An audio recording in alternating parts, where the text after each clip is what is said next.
চীনের একটি পরিবারের 500-এরও বেশি সদস্য একত্রিত হয়েছিল পারিবারিক একটি ছবি তোলার উদ্দেশ্যে। পূর্বাঞ্চলের ঝেংজিয়াং প্রদেশের শিশে গ্রামের রেন পরিবারের সদস্যরা চীনা নববর্ষ উপলক্ষে গত সপ্তাহে এক পারিবারিক পুনর্মিলনীতে জড়ো হয় এবং একই ফ্রেমে ধরা হয় সবাইকে। কয়েক বছর ধরে চীনের পূর্বাঞ্চলে ঝিজিয়াং প্রদেশের শিশে গ্রামে বসবাস করছে রেন পরিবার।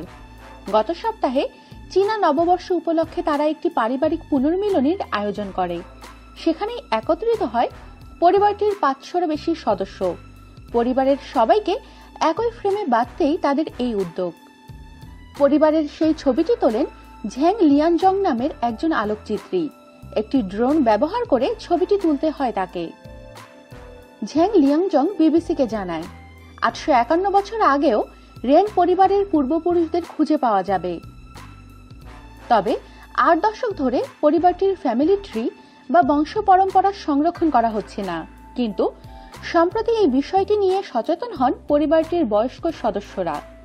বংশ পরম্পরাটি হালনাগাদ করার জন্য পরিবারটির বর্তমান সদস্যদের মধ্য থেকে কমপক্ষে 2000 জনকে একত্র করার চেষ্টা করেন তারা। পরিবারের বয়স্কদের ডাকে সাড়া দিয়ে শেষ পর্যন্ত বেইজিং, সাংহাই, জিনজিয়ান ও তাইওয়ান থেকে ছুটে আসেন 500-এর বেশি সদস্য। তাদের দিয়েই হালনাগাদের কাজটি সফলভাবে করা হয় বলে জানান ইয়াশিয়ান ঝাও, গ্রাম প্রধান ও রেন পরিবারের সদস্য।